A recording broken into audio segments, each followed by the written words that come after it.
Hello and welcome to Random Roundup, where we talk about pop culture, nerd culture, and any random things that are interesting to us. I'm Dylan. This is Rudy. And I'm Aaron.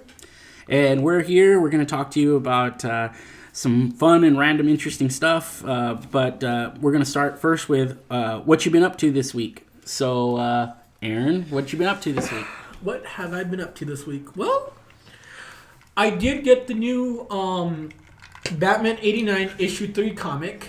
That was pretty good. I mean, I think it's the issue 3 was good by itself. It took you into a perspective of two ways of how Harvey Dent was supposed to save this one kid who was in the fire, and you can see it's all a dream because he thinks he saved this kid, but in reality, he's on the floor. His face is half burnt off. Wow. And then, so Bruce Wayne and Drake, that was supposed to be the original Robin for the Tim Burton universe, not Dick Grayson. So they got Drake and Bruce Wayne pull him out of the fire and save him. Mm-hmm. Now Harvey's going a little insane because his face is all messed up, and because he has two split personality. Mm-hmm. So now, and after that, Bruce Wayne turns into Batman, and you see Selena, Catwoman in the second movie. Because in the second film, you see the ending of Catwoman looking up into the moon. Okay. Yeah, knowing that she's alive. So she makes an appearance. They start having their little moment, and now they have to. There's a fire in Gotham, and they have to stop it for issue 4. So yeah, It's pretty good. And I got Spawn Volume 6, so I'm excited for that. Finish Volume 5. Volume 6, I'm excited. Very cool. Okay, cool. Then I mentioned to you earlier about Superman. Yeah, Gene Hackman. Yeah. It's funny we had talked about that. Yeah. We had talked about the Gene Hackman. Will Gene Hackman show up in the Richard Donner comic series? So that's exciting. Yeah. So I'm excited to check that out. But it's weird because I feel like the Richard Donner Superman 78 looks more of like the actors than the 89.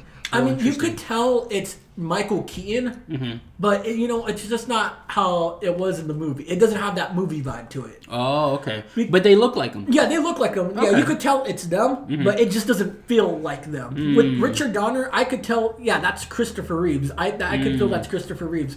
But with this one, it's not. I don't feel like this is Michael Keaton's Batman. Maybe I'm having a high expectations for it. Maybe I just gotta wait for the whole issue to come out, and maybe that could change my mind. But they're like, is it the art or is it? Yeah, it's the art. It's the art. Okay, well, mainly the art. Yeah. I mean, the outfit and everything looks good. I mean, I'm not a fan of the whole fact that this in the comics they have. Are you aware with the white eyes for the animated series? Yes. Well, they have that in the comic, and obviously, in the movie that didn't happen. But it was just Michael Keaton's eyes. Well, they have that in the comic. I mean, there's some shots where you can see it's just Michael Keaton's eyes, and they don't have that white whatever's over his mask. Yeah. Yeah, and I found it kind of weird because I know they're trying to make it a comic book adaptation, but if they're trying to make it like from the original source material, do you think they should just like leave the eyes like? They shouldn't color it white. They should just be Michael Keaton's eyes. I mean... Yeah, well, I'm conflicted about that because I think because Batman wears the cowl, I think whether it's... I did enjoy the way the animated series did it where he just has the white eyes, and they're very expressive. Yes. And I think like... Every iteration of Batman, it seems like, has had issues with the eyes, and like just with for example, with the Christopher Nolan ones, they would. I'd seen videos where they make fun of the Christopher Nolan Batman with Christian Bale, because you could see that he had the black makeup around his eyes, right? And so they would make fun of, come on, did Bruce Wayne put on black makeup on his eyes before he put on the cap and cowl, stuff like that. So I think there's been issues with the eyes in the cowl. Yeah. To make it look cool, but at the same time make it practical. Yeah. Because I think they're going to do that for the new Batman. Are they? Yeah. And what I like about it is that when they have that black makeup, it's funny because in the Nolan movies, in the Return of Batman, where Batman unmasked his face, he doesn't have black makeup on. Right. And in this movie, the Batman that's coming up, you can see the makeup on afterwards, like the black makeup from the mask. Is this the one with Robert Pattinson? That's in the trailer. And I think you're right. I think I've seen the Robert Pattinson's like shots of him as Bruce Wayne with the black eye makeup on. Yeah, and I appreciate almost that. Kind of like I imagine, what is it, like Johnny Depp in Captain Jack in the Pirates of the Caribbean, where he has just the black makeup on and he just like, I have it on, deal with it. Like, like just kind of like, which I kind of like. I think it's kind of fun that they did. And so, that'll be interesting. I am cautiously optimistic about the Robert Pattinson Batman. So I don't blame you. But I just feel like I've been it's been ups and downs with the Batmans over the years. So I am I'm trying to be positive. I'm having hope with this. I have what I saw in the trailer, and we're having a new trailer coming out tomorrow. Mm-hmm. No, on Saturday for DC Fandom, and I think it's promising. I have high hopes for it. Apparently it's supposed to be 3 hours long for the movie. Wow. Yeah, so it's going to be a long mystery noir. I really have high hopes. Because at first I was like, all spectacle about Robert Pattinson's being Batman. Right. But I remember people used to crap on Michael Keaton being Batman because they didn't think he was too serious enough. Right. But he proved them wrong. Right. So I'm having high hopes for Robert Pattinson. I'm having expectations for him. I saw, I'm a big Christopher Nolan fan, obviously, right? Like, I love the Christopher Nolan Batmans. That is arguably one of my favorite iterations of Batman, is the Christopher Nolan Batman. That universe is so good, very grounded. And so I've seen a lot of the Christopher Nolan films, and in there, I saw Tenet. And Tenet is, it's a bit of a mixed bag, as far as a film. It's a Christopher Nolan film. And so there's definitely some interesting things, but it's a hard film to watch and to kind of process and get through. But one of the real fun highlights of Tenet is Robert Pattinson is a character. He plays a character in Tenet, and I'll be honest, almost every character in that movie is either like just uninteresting or unlikable, with the exception of Robert Pattinson, who does a great job of. He plays. I forget the name of the character, but I'm not. To be fair, again with the Tenet, it was very like. It was very forgettable in a lot of ways, but it had its issues. But the Robert Pattinson character in Tenet, he plays strangely like a Bruce Wayne type of character, where he seems like, which to me this is the classic Bruce Wayne, like how he should be portrayed, is that. He seems like he's really like he's out of it. He's interested in having fun, having a drink, talking to the girls, like just not really there. But deep down, he is a good man who is fighting a good fight, and that's really who he is as Batman. But Bruce Wayne is kind of almost his cover to pretend. And give him that protection that no one will suspect Bruce Wayne, because it's like, really, Bruce Wayne? Like, look at how he is, It's like, look at how he acts, right? And so Robert Pattinson plays that type of character actually in Tenet. So if you're interested in people that are interested in watching Tenet, to me, Robert Pattinson was a real highlight of that movie. There are some interesting ideas in there. It's very hard. You kind of have to unpack a lot of stuff in that movie. But Robert Pattinson plays this type of character of this kind of like, he drinks on the job. He's very sloppy. He seems that way, or at least our first impressions of this guy. But as you start delving deeper in with his character, you find out, no, he's actually playing a part. And he's actually a very serious guy. And he actually is dedicated to the cause. And again, without giving too much away, he makes a big sacrifice to win for them to be successful against the bad guy. And to me, that I could see, I was like, this guy's Bruce Wayne. That's to me, because that's Bruce Wayne. That's kind of a Bruce Wayne character to me, and where you find out deep down, like that Bruce Wayne is a good guy. He's just playing the role of this kind of like playboy billionaire, like selfish type of person. But deep down, he's selfless. He's actually very like, and he's a hero, And so I'm like I said, I'm very cautiously optimistic with Robert Pattinson, just because, like I said, I saw Tenet. I liked his portrayal of that character in Tenet. It was very Bruce Wayne-esque. I was like, I could see him as that. And so yeah, I'm excited to see what they do with it. So yeah. Yeah, it's me too. Well, Rudy, what you been up to, man? Do you want to go or do you want Dylan to go? I'll go last. Okay, well, he's going to go last. So, Dylan, what you been up to? Mine's pretty simple. I've been playing just a lot of Red Dead. I was keeping up. So the new Outlaw Pass 4 came out, and I had just been really busy the week last week, and then this week a little bit. And so, but I kind of just dove in and was trying to play a lot more Red Dead because I wanted to finish the Outlaw Pass and get that done. And get all my gold back and and get it was worth it. And the outfit was really cool. The Mauser's pretty nice. The Mauser skin, that one was really cool. And so I was trying to finish it. I finally finished it a few days ago. Outlaw Pass 4 is done. And so, Quick Draw Pass. Sorry, Quick Draw Pass. Outlaw Pass was last year. Yeah, Quick Draw Pass 4 is finished, and then now I'll have the Halloween pass for free, which I'm looking forward to. That's coming soon. Oh, we get it free with Quick Draw. Yeah. Club? So if you did Quick Draw 1 through 4. And you finished all of those. I didn't. You get. Crap. Oh, it's okay. It's all right. Yeah. I started with number 4. No, it's all right. Yeah, but I was trying to keep up. That's why I was trying to keep up because it is hard. It's hard to keep up. But if you bought all 4 of them, I don't think you even needed to finish them. But I mean, obviously, if you bought them, you wanted to finish them. But if you finished them, or you bought all 4 of them, you get Halloween. This Halloween's one for free. Oh, nice. So no gold, no nothing, which will be nice. And I'm very excited. I saw a preview of I think we talked about this last time. I saw a preview of the Halloween Pass, some screenshots. There's some cool masks.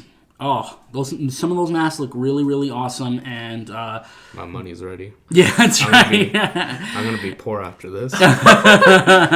Yeah, I'm willing to lay down some serious money, some serious gold, and pick up those masks. So yeah, this is for a limited time, so might as well get it. Oh, yeah, you're not wrong.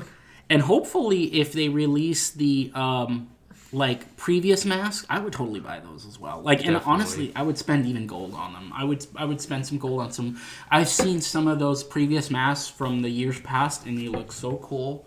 And I would be really willing to spend some gold to get those. Yeah, it would be cool. That would be cool. I hope they really had add hair dye or something like that. That would be Halloween interesting. Thing. Yeah. Or face paint. In case you can't afford a mask. That would be cool. Yeah. So, you don't have to... So, you could wear a hat and you have the face paint because you can't wear a mask and a hat at the same time. That's which right. Which is very stupid. Right. And then didn't they... For one of the passes or something... That they had an eye mask or whatever, right? Yeah, they did. Right, and so that you could wear the hat, and it's not considered. Yeah, it looks ridiculous. It's right. So you could wear it with, so you can have a look like the Lone Ranger basically, or something like that, or like Zorro or something, where you can have the little eye covering and then a hat on. So, but yeah, I think they need to kind of adjust. What need to fix that. Yeah, what you can wear, if you can wear, because you should be able to wear a mask and a hat. You should be able to wear a bandana and a hat. You should be able to wear and face paint. If they added face paint, that'd be awesome. That'd be really amazing. That'd be amazing, dude. Yeah, Rockstar, if you're listening at some point, come on, give the people what they want. Yeah, we love your game. We're giving you great ideas. We're giving you great ideas. We always play it. You see us playing that in the background footage. We love Red Dead, and so just give us fans a little bit more love, a little bit more stuff to do, and fun things to wear, and we'll buy it. We'll buy it. Some more guns. Oh yeah, add some more guns, and probably some bounties too, because the same old bounties could get repetitive. Mm-hmm. I mean, they have a lot of more maps to Call to Arms and more rounds, or just make it endless. Oh yeah, true. Yeah, that Call to Arms was really fun. I would love for them to add more to that. But it gets boring after you do all the maps. Yeah.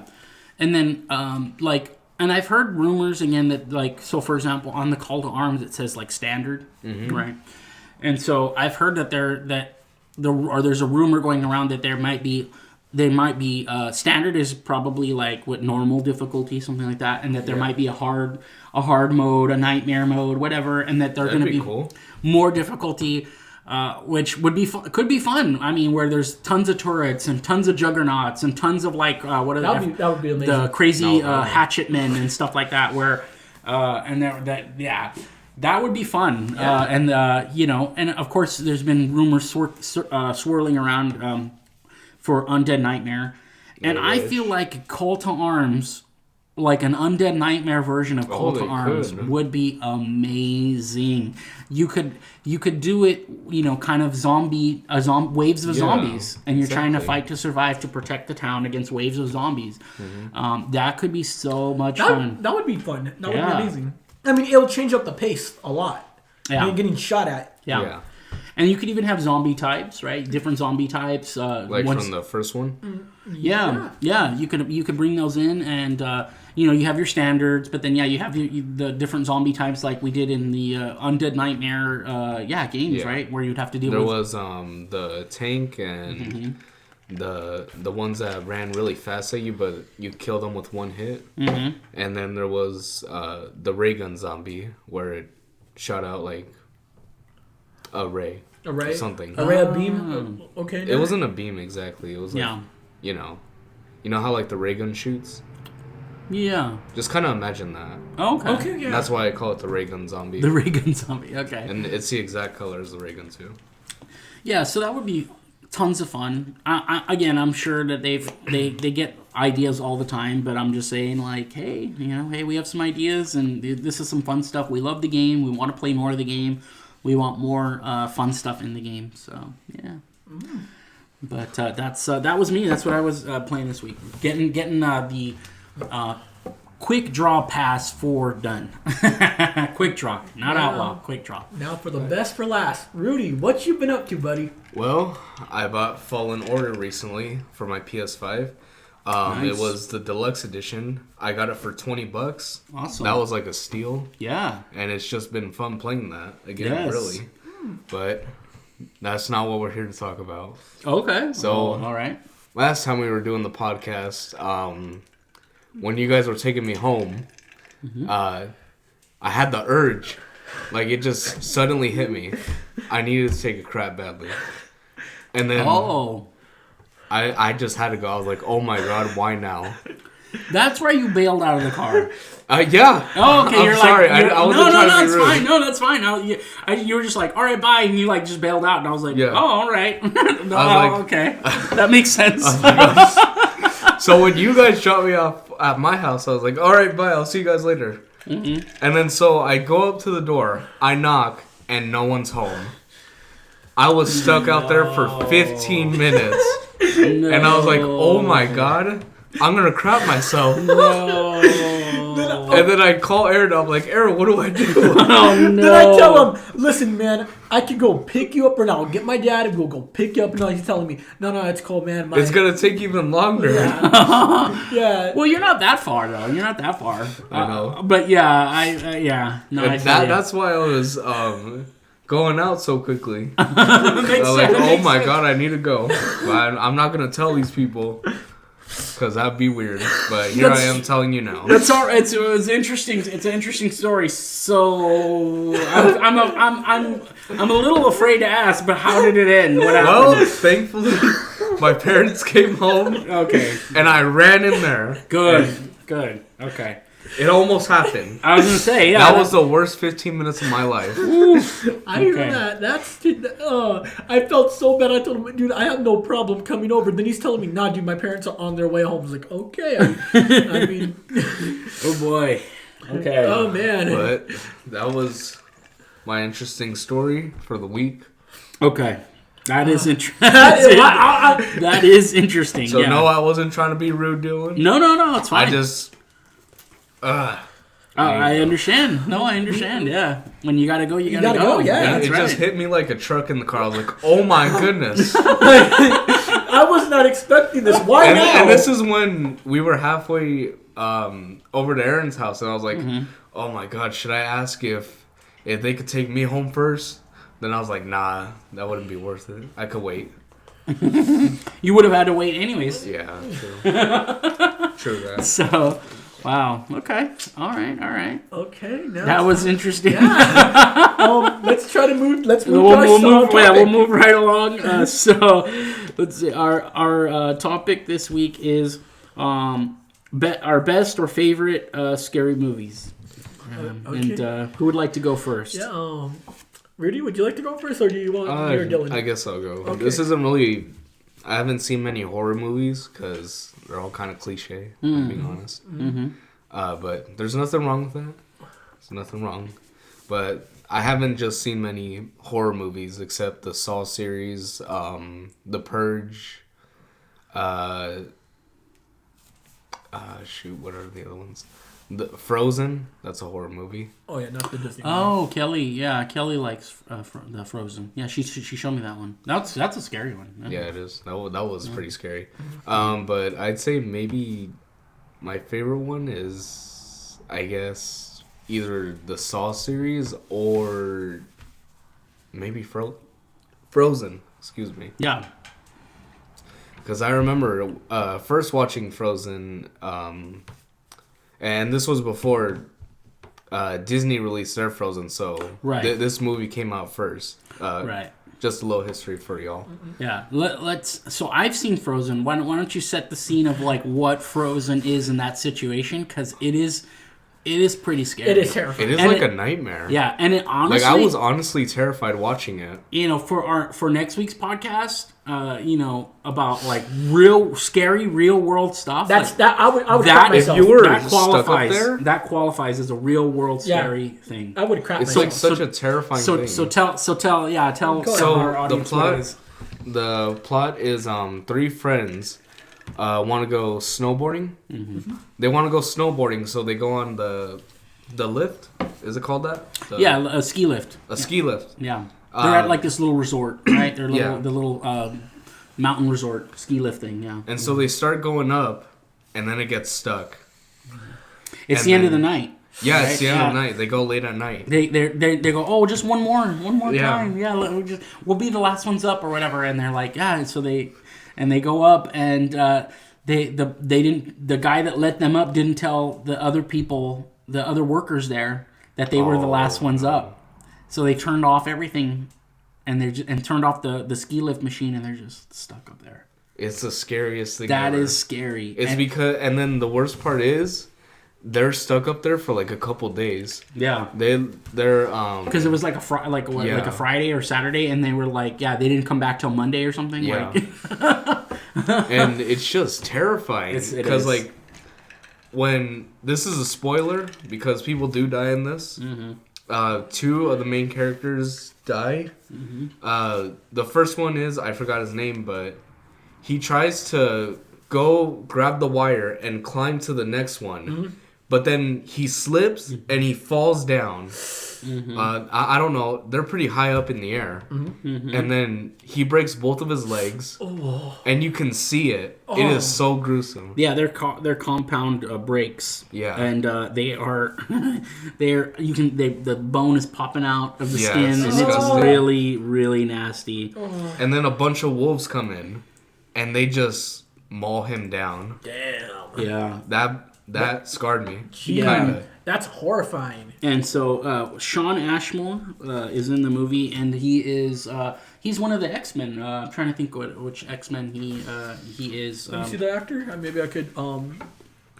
I think he plays Iceman. I think Iceman. I'm that's not too right. sure. I think you're right. He plays Sean Ashmore. He plays Iceman in the X-Men movies. He's in Frozen.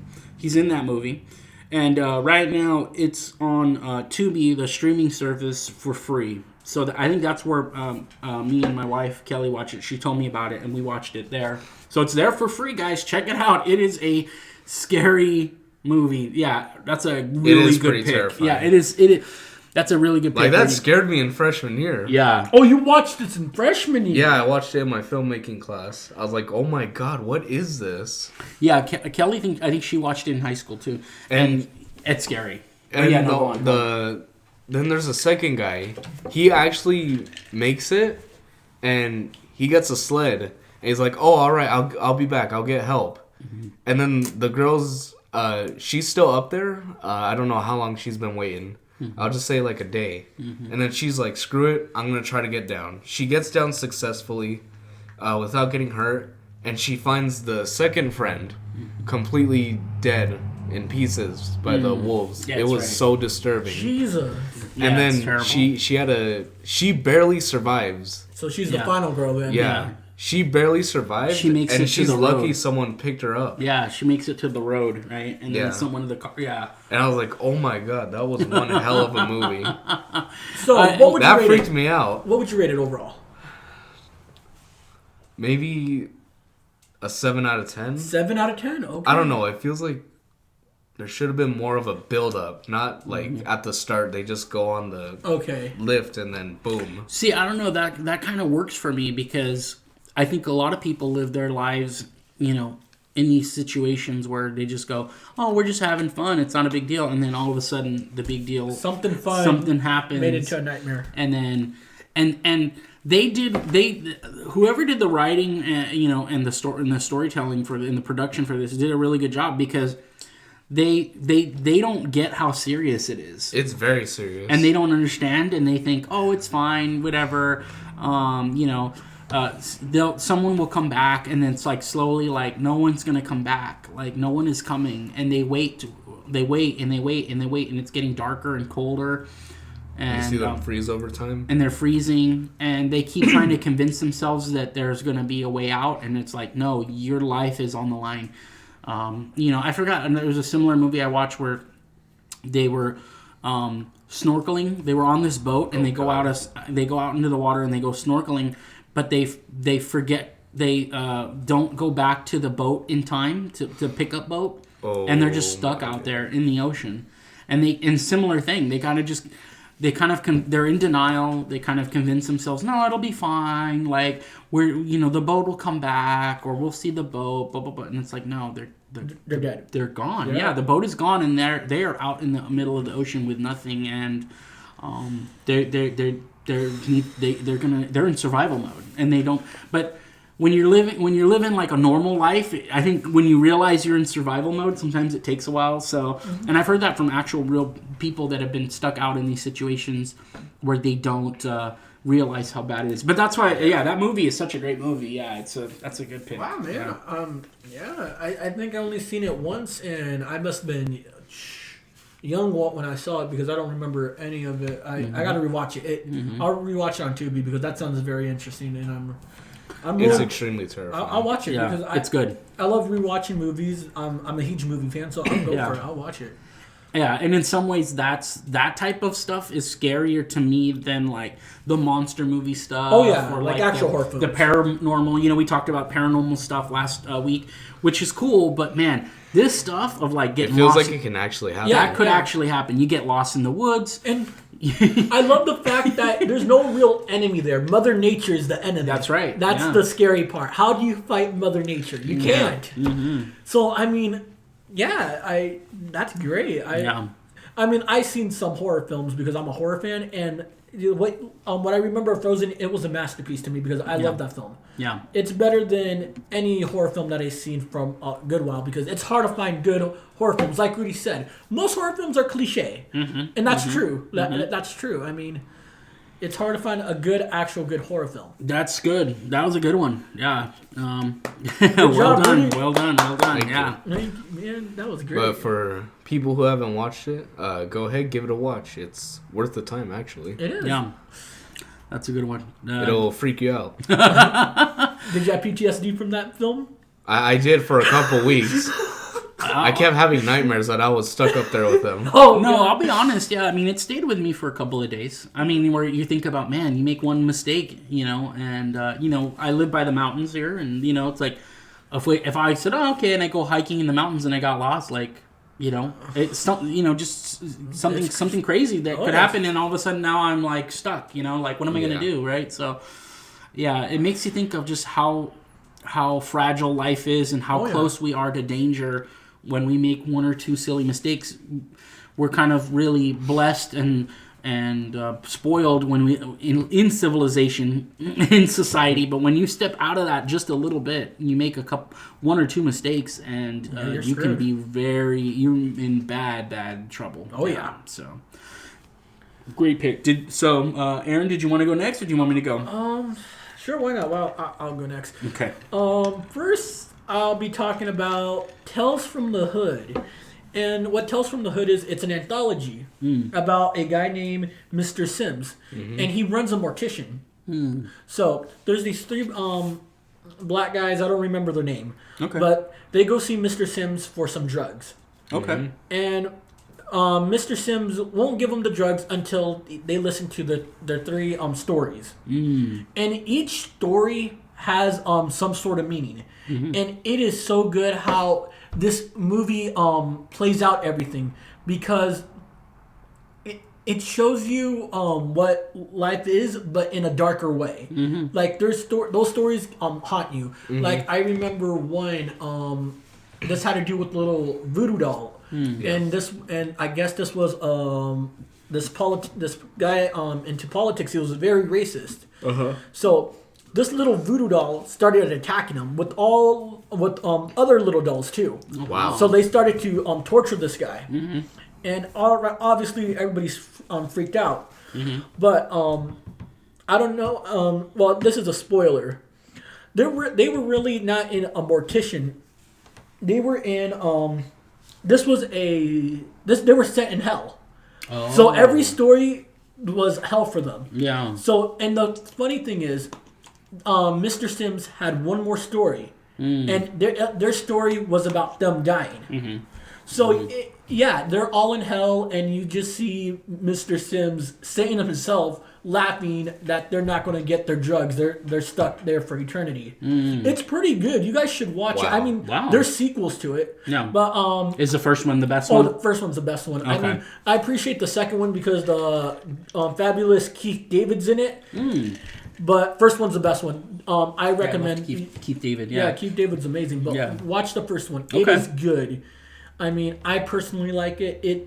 I think that, and I love anthology horror films. Yeah, I love hearing their stories because I think I was with Rudy one time back in English class in 8th grade. We had to do something for Miss Jaime's class, and it was some story. We had a horror story. Yeah, a horror story. Yeah, and one of them were like the Twilight Zone. I think not. Oh, we were watching Twilight Zone. Yeah, and that's an anthology, and I love the Twilight Zone.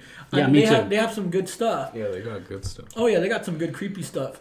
Yeah, and I actually, speaking of the Twilight Zone, I just saw like a video recently that was talking about how Rod Serling basically was kind of a one-man show for that, and that was kind of like he wrote it, he starred in it, he was the narrator, like and it's so funny because these days with television and certainly movies, there's like hundreds, thousands of people that are involved in those productions. Oh yeah. Versus where it was such a smaller production, and he was talking about writing. He's a writer. He was a screenwriter. But he was talking about Rod Serling, like kind of how fortunate Rod Serling was that his vision from the writing all the way from the production to the final product was like 99% him. Oh yeah, which is amazing to see all of that. That his vision was able to be done that way, and that he was so fortunate. But yeah, those stories are amazing. The original, original Twilight Zone are amazing. Yeah, and they have some good episodes that I personally enjoy. Twilight Zone's amazing, and it really is. Yeah.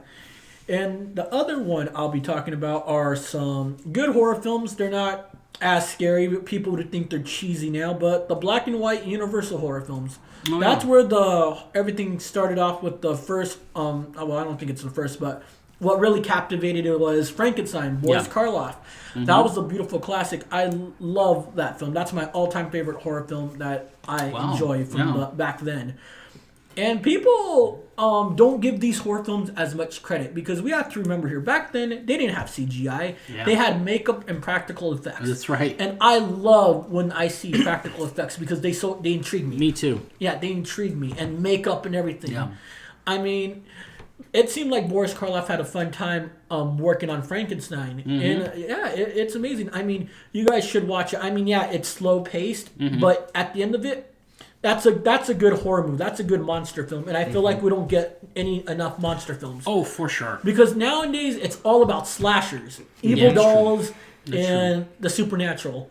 Yeah. Like, back then, they had some good monsters. They had the Wolfman, they had Dracula, they had the Creature from the Black Lagoon, they had the Mummy. Mm-hmm. We need more. I love the Mummy. Yeah, same. The Mummy's a we fun need one, yeah. more monster films. Yes. Yes. And agree. I feel like we're not going to get enough of that. And Yeah. I feel like it's going to be something new to Yeah. step away from slasher films and all the Right. other. They're unique.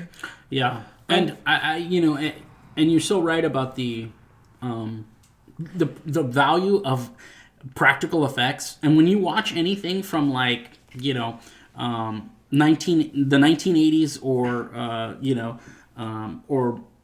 further back, I mean, you're watching movies and television with all practical effects. There just wasn't those. Computer CGI, computer generated imagery in there. They just didn't have that technology. So whatever they could do, Mm-hmm. and some of those practical effects are amazing. Oh yeah, and so, and in some ways, I mean, it looks and feels more realistic than any amount of CGI that they're slapping in there. And so, a few weeks back, me and Kelly watched Beverly Hills Cop with Eddie Murphy, and at the beginning of the movie, there's this chase, and cars are slamming into each other, and it's this whole thing, and but they're real cars. They're real cars slamming into each other. This was I think 1984 something like that. So. That was a practical, real chase, and so these cars are slamming into each other. You're seeing them bounce off each other in realistic ways because it's just that's all they had. They just had these cars and they had this thing kind of set up and staged, and then they just do it. And they're real cars, and there's no computer generated imagery or added effects. So because sometimes what they'll do is they'll do somewhat practical, but then they'll add they'll add on computer imagery on top of it or whatever to give it some kind of special effect that they want on top of it. Yeah. And it still will come off as artificial, I think, at times. It's very rare that I've seen a computer generated, more modern films with CGI, computer generated imagery that looks right, feels right to our eye, where you go, wow, that's a great effect, or that looks great, or you wonder, or if you're watching it, you go, I wonder how they did that. Yeah, it's pretty. You watch those old movies and you're literally like, I really wonder how they did it, because you watch these modern movies today, you go, you don't ask how they did it. You go, computer did it. Yeah, CGI, you just go, computer did it. Yeah. So those old classic movies. I'll probably want to. I'm gonna probably want to go back and watch The Mummy or something. That was fun. That was a fun one. I love Frankenstein too. I love those monster movies. Them. Yeah. And I mean, compared to that, I mean, they're amazing. I mean, I really recommend to watch them. Yeah. Because I know I could, again, list a ton, but I think those were the two that I wanted to talk about, Tales from the Hood and... I need to watch that Tales from the Hood, too. Yeah, that one looks it's so underrated. People don't talk about it as much as it deserves. That sounds like a lot of fun. Yeah, I feel like that's it. Those are my two films because... Awesome. They're great. Awesome. Dylan? So, mine is a classic. Speaking of, practical effects and all that, mine is The Exorcist, the original Exorcist, from 1973, where everything was done with real effects. Again, no computer generated imagery there. What you see is what you get. And Linda, for those of you that have not seen the movie, the 1973 Exorcist, Linda Blair plays a woman that is a young woman who starts acting odd, levitating, speaking in tongues, and her mother, Ellen Burstyn, seeks medical help, only to hit a dead end. A local priest, however, thinks the girl may be seized by the devil. The priest makes a request to perform an exorcism, and the church sends an expert, Max von Sydow, to help with the difficult job. And so that original Exorcist movie is so scary. I mean, you watch that, you know, and it is very, very scary. As you delve into the behind the scenes, as I have with that movie, William Friedkin is the director. He was a skeptic. He was not a believer. He was a skeptic. And as that movie and the supernatural strange things that were occurring in that production of that movie made him a believer by the time that movie was done. Oh yeah, there were so many hauntings. I mean, I think it was rumored that the actress said that things started moving around on set. Yeah. And they believed that there was an actual devil there. Yeah. Wow. Yeah, that's how, oh God. I think until this day, some people are still afraid of that. Yeah. They still get haunted, dude. That production was crazy. It was crazy, and it was scary. And, you know, I think it's, you know, it kind of speaks to a little bit of what we were talking about last week about, you know, what you think and what you make and what you produce, you know, you create and call that out, and those forces, you know, of darkness can sometimes show up. And that's and again, as I can only speak for myself as a believer and as a Christian, that is scary. And you know, you know, that to me, that's a real scary movie. You know, that's a real scary movie. You know, and I think for most Christians or most people of faith, I think that the Exorcist is a scary movie, and we know that the Lord Jesus performed exorcisms. His disciples performed exorcisms.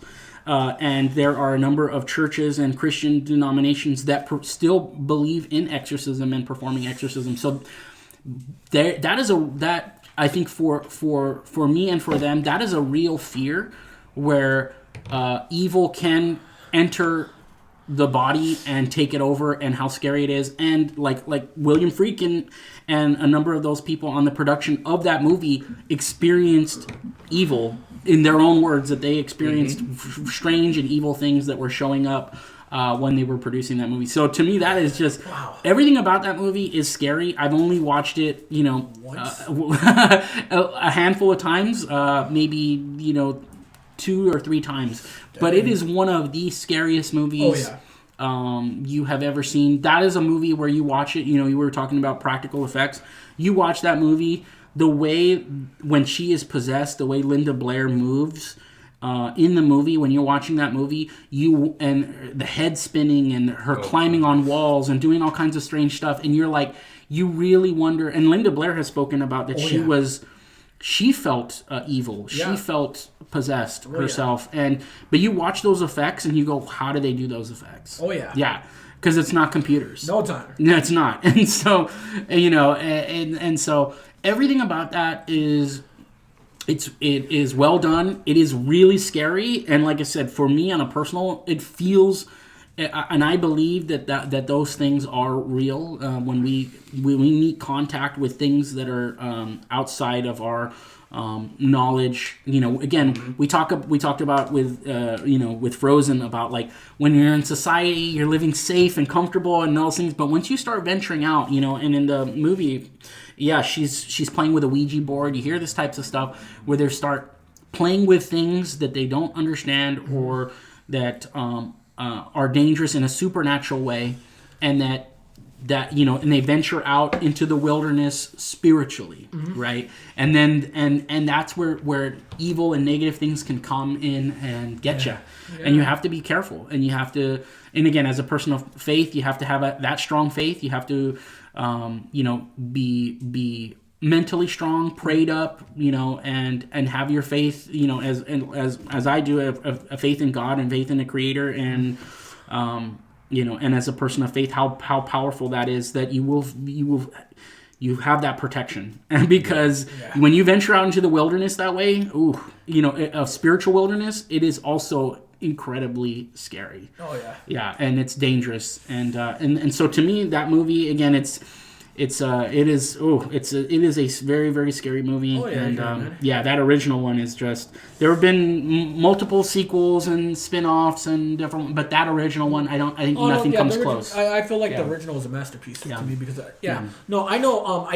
I don't know who it was. I think it's one of my friends. I think it was my friend Soda Pop. He said he won't touch that movie. Mm-hmm. That movie's terrifying. Yeah. And I mean, I enjoyed it. It was good. I mean, I got a good scare out of it. Yeah. I mean, and that's hard for me to get scared for horror films because they usually don't scare me. Yeah. But that was a good scare. I recommend you watch it, Rudy. Sure. It's terrifying. Just you might crap your pants. Yeah. You might want to have the lights on. You might want to be in a good mood. Oh yeah. Yeah, and and if you're prepared to watch it, but yeah, it is a scary movie. Did you watch it with the lights on? Oh yeah, I ballsed it. I went pulled in. I ballsed it. I went dark and everything. Give me the popcorn. Yeah. I crapped myself. I legit did. It was terrifying. Trust me. When you start seeing the head spin and everything, crab walk and speaking in a weird language, it's terrifying. It is terrifying. It is, and it is. It is very, very, very scary. Yeah. And again, that it is, and a lot of movies have now copied that. And like I said, there's been tons of spin-offs, but that idea of playing with the unknown again, kind of what we were talking about. Playing with Satan's game. That's right. Got you screwed. Yeah. We talked about, last week some of those scary things of the unknown, of kind of delving into it, maybe by accident, because we were talking about, by accident last week of, things that are happening, whether it's the creepypasta stories or stuff of people kind of venturing out. But with it, when you're doing, actual like Ouija or I know I've had friends that practice Wicca and witchcraft and that I think you're playing with fire, you're playing with dangerous stuff. Mm-hmm. That you think you're in control, but you're not in control. Oh, yeah. I think that is the illusion, that's the deception that the forces of darkness will capitalize on and say, oh yeah, no, you're in control, and no, you're not in control. Oh yeah. And it is spooky, and I just saw a video about talking about the Enochian language, and it was back in the 1600s. John Dee, and I forget what the other guy's name is, Edward something. But yeah, if you look this up with the Enochian language, so they were doing kind of trying to communicate with with the other side. And at first they thought, oh, these are angel. And John Dee even called it the angel language, not the Enochian language. Yeah. And again, in a similar way, right? Kind of like The Exorcist. Not with Ouija, but they had a board and they were trying to communicate with this. And at first they go, oh, they think it's an angel. And then, but then those beings that they're talking to start telling them to do negative things that they start to question. No, that's not right. That's not from God. That's not these aren't good things. And it is scary. That is scary when you start playing with that type of stuff. And so you have to. And honestly, my personal advice is just avoid it all. Yeah. don't play with it. Don't play with the you play with matches, you get burned. Oh yeah. Yeah. And that's my thing. But Exorcist, scariest movie. Yeah, for a whole lot of reasons. Yeah. I'd like to watch it. Yeah. Watch with the lights off, man. Terrifying. Right. So, did we want to talk about dishonorable mentions? I had mine. Go first if you want. Okay. So, and so my my dishonorable mention is for worst scary movie is Leprechauns 4 in space. This movie is terrible. It is terrible. It is really bad. Mm-hmm. It is beyond cheesy. It's burned, grimy, grisly cheese that's just a complete mess. If you go into it right, it is fun. It is fun, but it is bad. It is bad. I mean, I think it gets into it's so bad it's good territory, But man, there is nothing scary about a leprechaun killing people in space. It's That's so stupid. That shouldn't be a thing. And then he pulls out his little lightsaber. He pulls out a lightsaber. Yeah, you saw Rudy was watching a clip of that, and it is hilarious how bad it is, and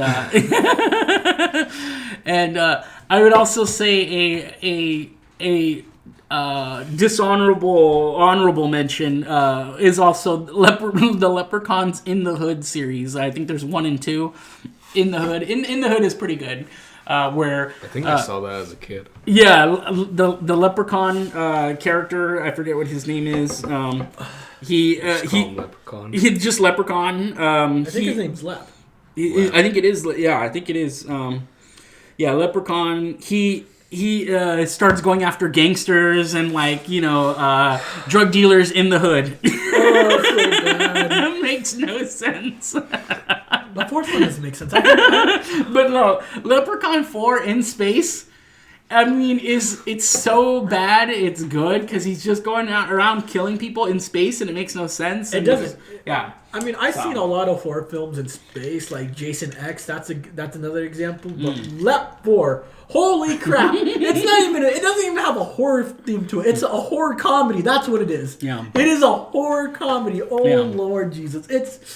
I could tell you some scenes in there that it's not allowed on YouTube. That's how terrifying I'm scarred for that film. I mean, if I could tell my younger self not to watch that film, I will.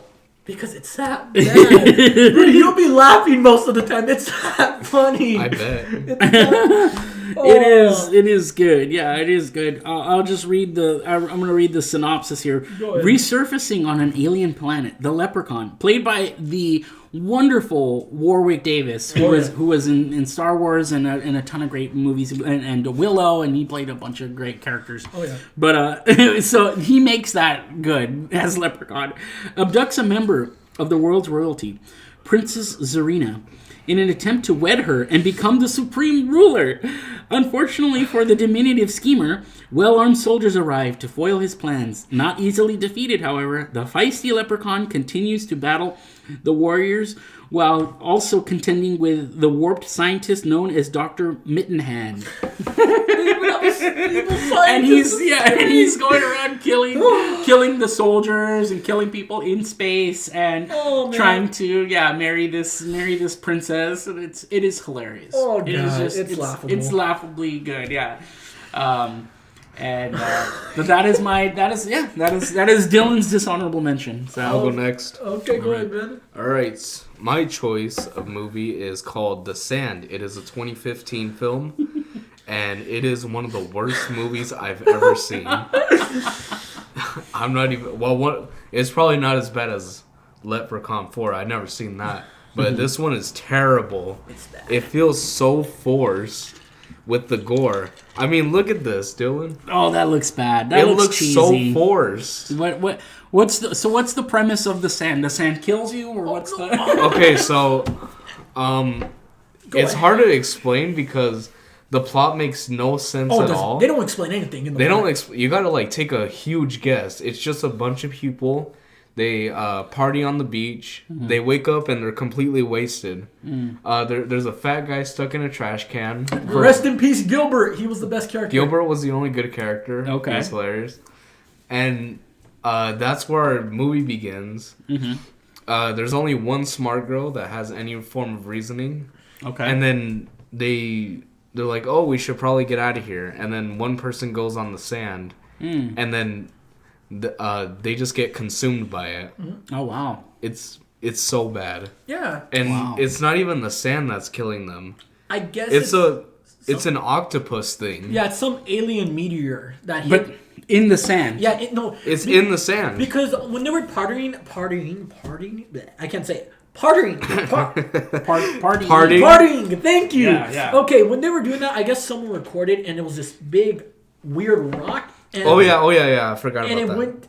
They don't know what happened, so I guess it was some sort of alien and went under the sand. And it's weird. It's not even the sand that's attacking them. It's this alien, and holy crap, it is depressing. I mean, They just make some stupid decisions. Dylan, it's bad. You don't understand how bad it is. If you step on it or any sort of contact with it, you're dead. Oh, wow. Unless if you put a towel over it. Yeah. Wow. Because apparently it won't take down towels, but it'll take down human flesh. Yes. Wow. Which makes no sense. and how they end the movie is such a crappy way. Oh, no. They leave it off for like if they were gonna make a part sequel. 2. Yeah, sequel. So they had confidence. They Yeah. were like, oh, this is Sand 2, it's coming. No, like they were. I remember when I was watching this by myself because I introduced Rudy to this film, so I was watching it by myself, and I was like, "What the hell am I watching? Am I on drugs? Did I just smoke crack cocaine? Because this was awful. It's terrible." Then I watch it with this fool, and me and him are watching. He said, "Aaron, what the hell did you just show me right now?" Sounds terrible. I'm like, "I'm sorry, man. I mean, You didn't know it was that bad. You knew it was bad, but you didn't know it was that bad. He was disappointed. Again, It was hilariously bad. half of the characters are stupid in that film. Again, the only Except Gilbert and the main character. yeah. Oh, okay. Whatever her name is. Yeah. No one cares about her. Gilbert was amazing. I felt Okay. like if this film was started with Gilbert and forget everyone else, Yeah. the movie would have been great because Gilbert is a good character. Okay. He's that comedic black guy that you want to hang around with. He was okay. good. That'd be fun. Yeah. I mean, man, this is literally Gilbert in the film. They did him dirty. Oh no. Okay. That sounds like it would be fun. Yeah, that would be fun. But okay, since we're running close to time here, did you have a honorable mention, Aaron? Yes. Dishonorable mention. actually. Dishonorable. Jaws 4! Jaws Revenge. It is a horrible film. It should have been made. It doesn't make sense. Why have a telekinetic shark with the white? No, it's awful. It is god awful. It should have been a thing. Should have stopped at Jaws 1. I'm done. Let's wrap it up. Okay, yeah. That sound. You know, we've talked about that before. That sounds god awful, terrible. Like what? What were they thinking? Yeah, like what were they thinking? So that sounds just awful. Yeah. Okay. Let's just wrap it up. Well, we'll just. I'm gonna start crying because I'm thinking about it. We talked about we talked about good horror films, and now we're talking about bad horror films. Let's just wrap it up. We'll wrap it up. Okay. Well, this has been the Random Roundup. I am Dylan. This is Rudy. And I'm Aaron. And we just want to thank you for listening in and watching and supporting us. And please like, share, and subscribe. And we just appreciate you. Yeah, thank you guys so much. Adios, everyone. Stay blessed.